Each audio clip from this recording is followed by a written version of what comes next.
네, 월드와이드 펀드 시간입니다. 키움증권 김민관 과장과 함께하겠습니다. 안녕하세요. 네, 안녕하세요. 네, 오시느라 좀 힘드셨죠? 눈이 네, 많이 내리던데요.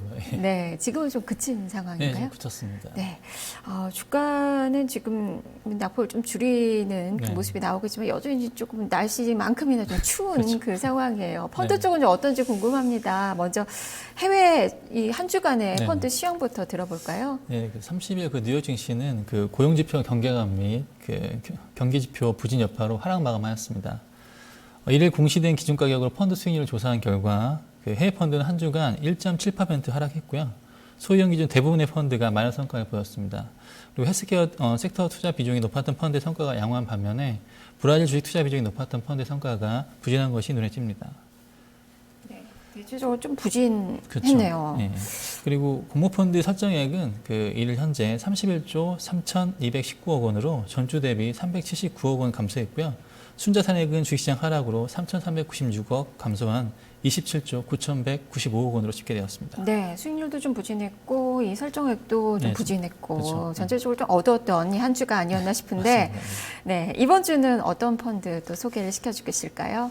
네, 오늘은 이제 그 사실 이제 12월이 한 해를 좀 마감하는 날이고 또 한 달로 보면은 이제 12월의 첫 주잖아요. 그래서 제가 매번 이제 해외 펀드 관련해가지고 시황을 좀 알려드리고 그 수익률 같은 걸 좀 이렇게 알려드리는데 이걸 이제 보시면은 이제 그 한 해 동안 그 각 지역에서 어떤 일이 있었는지가 좀 떠오르는 부분이 있고요.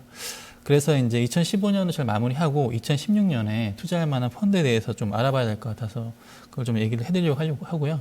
앵커님도 잘 아시는 것처럼 이번 달 또는 이제 내년 초에 미국의 금리 인상 부분이 좀 되어 있고 그리고 이제 글로벌 경기 역시 좀 불확실성 부분이 있기 때문에 뭐 금리를 급격하게 오르지는 않겠지만 완만하게 좀 상승할 것으로 예상이 됩니다. 그리고 유럽이나 일본의 그 양적 완화 부분이 있기 때문에 뭐 신흥국 같은 경우에는 금리 인하 부분도 있고 그래서 이제 풍부한 유동성은 이제 계속 될 것 같은데 그 중에서도 가장 이제 주목을 좀 해야 될 부분이 선진국이고요. 선진국 중에서도 유럽 부분을 가장 좋을 것으로 예상이 되거든요. 그래서 오늘은 좀 유럽 관련된 펀드에 대해서 소개해드리려고 합니다. 네. 말씀하신 것처럼 벌써 12월이에요. 네, 눈 내리는 12월 한 해가 다 저물고 있습니다. 말씀하신 동안 제가 이 유럽 말씀을 해주신다 그래서 유럽 펀드 수익률을 확인을 해봤더니 괜찮았어요. 네, 2015년 전체적으로 견조한 그 수익률이 좀 나왔는데, 전체적으로 이 뭐 펀드가 한 가지 재료를 움직이는 게 아니라 워낙 그렇죠. 복합적으로 다 작용을 하다 보니까 말씀해 주셨던 미국의 금리 인상뿐만 아니라 유럽 자체적으로도 여러 가지 좀 재료들이 좀 있을 텐데요. 어떤 것들 좀 봐야 될까요? 네, 맞습니다. 그 유럽 같은 경우에는 뭐 그리스 이슈도 있었고요. 그리고 뭐 중국의 금리 경기 둔화 부분 그리고 뭐 유럽 내 난민 유입 이런 부분들이 좀 있어서 이런 부분들이 이제 유로존 경제나 뭐 이런 부분에 영향을 좀 미치는 것 같습니다. 네, 그렇다면 각각의 그 이슈별로 그 영향을 한번 짚어보죠. 일단은 그 뭐 제가 예전에도 말씀드렸는데 뭐 그리스 이슈 같은 경우에는 3차 금융 협상이 이제 그 타결로 그렉시트 우려는 사실 좀 이렇게 현저히 좀 소멸됐다고 보시면 되고요. 중국의 경기 둔화는 사실 유로존에서는 이제 중국 수출 및 이익 비중이 그렇게 고려했을 때 제한적이기 때문에 이 부분도 그렇게 보시면 될 것 같고요. 마지막으로 유럽 내 난민 부분은 뭐 재정약대 효과라든지 아니면 일부 업종에 좀 긍정적으로 영향을 좀 끼칠 것으로 보여집니다. 네, 일단 뭐 부정적인 이슈는 뭐 소멸되었거나 뭐 제한적으로 그렇죠. 판단을 하고 계시는 것 같고요. 이제 봐야 되는 게 오늘 밤에 ECB 통화정책 회의가 있어서 뭐 미국 사례를 봤을 때도 이 양적 완화가 상당히 좀 중요하잖아요. 어떻게 봐야 될까요? 일단 그 유로존은 이미 그 유럽 중앙은행의 양적 완화 프로그램을 통해서 그 지속적으로 유동성이 좀 공급되는 수혜의 혜택을 좀 보고 있고요. 최근 기업 내 그 소비자 대상 설문조사를 한 결과에 따르면 양적 완화는 이제 경기 회복세 지속에 필수적인 그 대출 부분에서 긍정적 영향을 좀 미치고 있다고 보여지고 있습니다.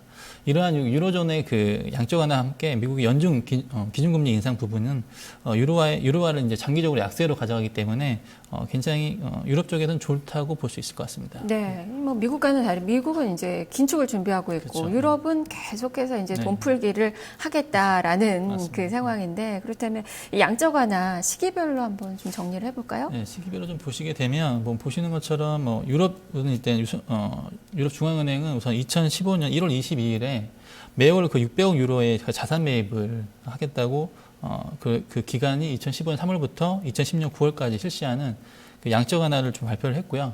그리고 이제 지난 9월 3일 드라기 총재는 그 내년 9월 이후에도 필요 시에는 양적 완화를 뭐 지속할 수 있다. 그리고 연장 가능성을 좀 시사를 했습니다.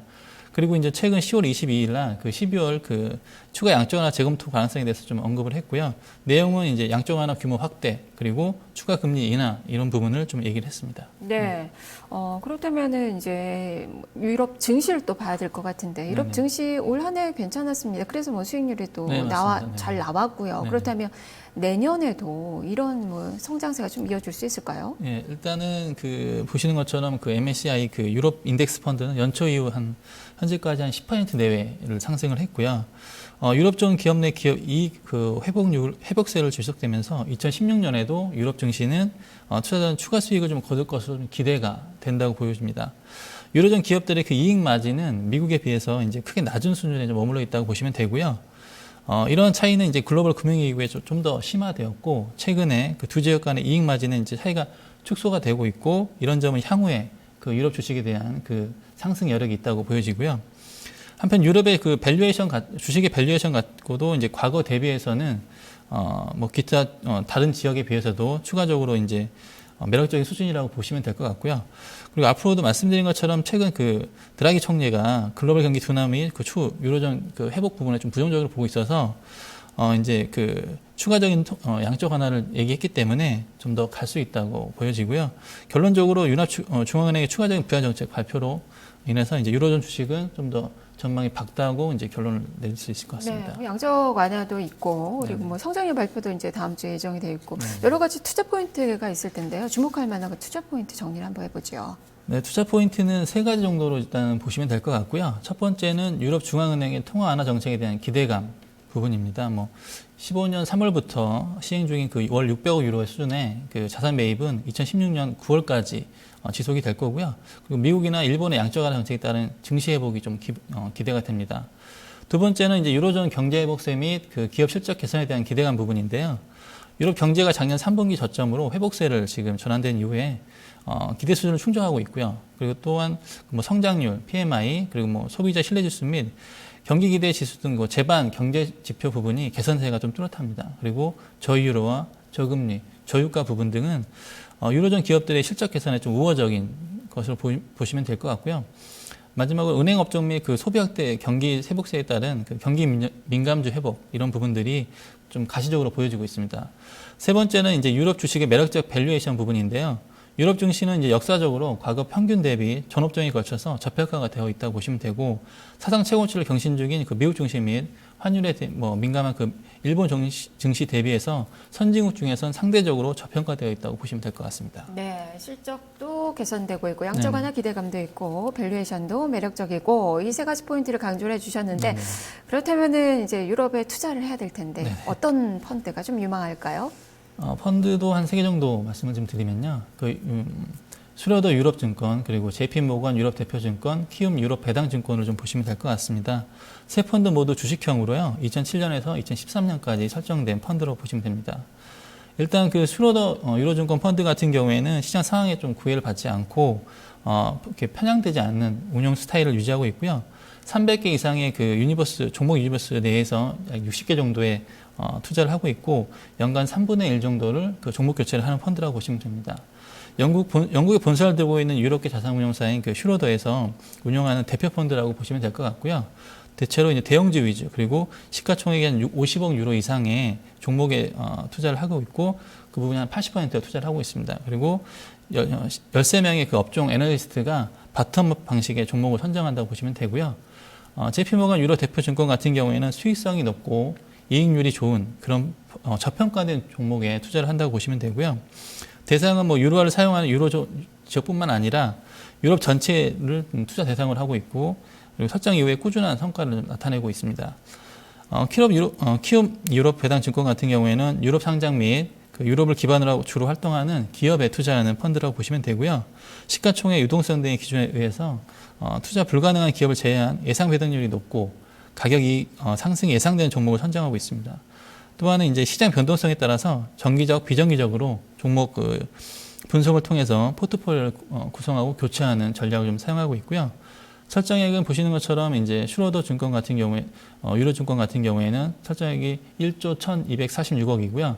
JP모간 유럽 대표증권은 1,116억이고 키움 유럽 배당증권 같은 경우는 18억의 설정액을 가지고 있습니다.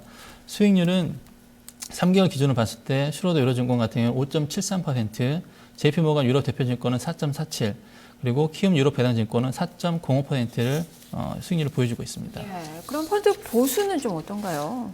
보수는 이제 이게 해외 펀드다 보니까 뭐 국내 펀드보다는 당연히 높고요. 그 A 클래스를 기준으로 해가지고 보시게 되면 슈로드 유럽증권 같은 경우는 총보수가 2.02%, 그리고 JP모간 유럽 대표증권 같은 경우에는 총보수가 1.165%, 키움 유럽 배당증권 같은 경우 총보수가 2.085%고요. 각 펀드의 선취 수준은 슈로더 증권 펀드가 선취 수가 1.2%, 나머지 두 펀드는 각 1%의 선취 수수료가 있고요. 저희 키움증권에서는 그 선취 판매 수수료를 받지 않기 때문에 그 비용만큼 아끼실 수 있다고 보시면 될 것 같습니다. 네, 자 그러면 또 투자하시고 싶으신 분들도 많이 있으실 텐데 투자에 있어서는 꼭 유의해야 될 점이 있잖아요. 어떤 점들을 조금 말씀해 주실까요? 가장 큰 부분은 펀드 자체가 실적 배당 상품이기 때문에 항상 원금 손실에 대한 부분은 기억하셔야 되고요. 또 이제 유동성 공급이라든지 유로존에 대해서 제가 좋은 얘기는 했지만 글로벌 경제 자체가 다소 불안한 부분이 있습니다. 그렇기 때문에 지역 부분에 대해서 좀 더 고민을 하시면서 투자를 하셔야 될 것 같고요. 뭐 경제 상황 이런 부분도 좀 체크를 하셔야 되고 뭐 이런 부분들 좀 참고하시면 투자에 좀 도움이 될 것 같습니다. 네, 알겠습니다. 오늘 말씀 잘 들었습니다. 네, 감사합니다. 네. 자, 월드와이드 펀드 오늘 김민관 과장과 함께 살펴봤습니다.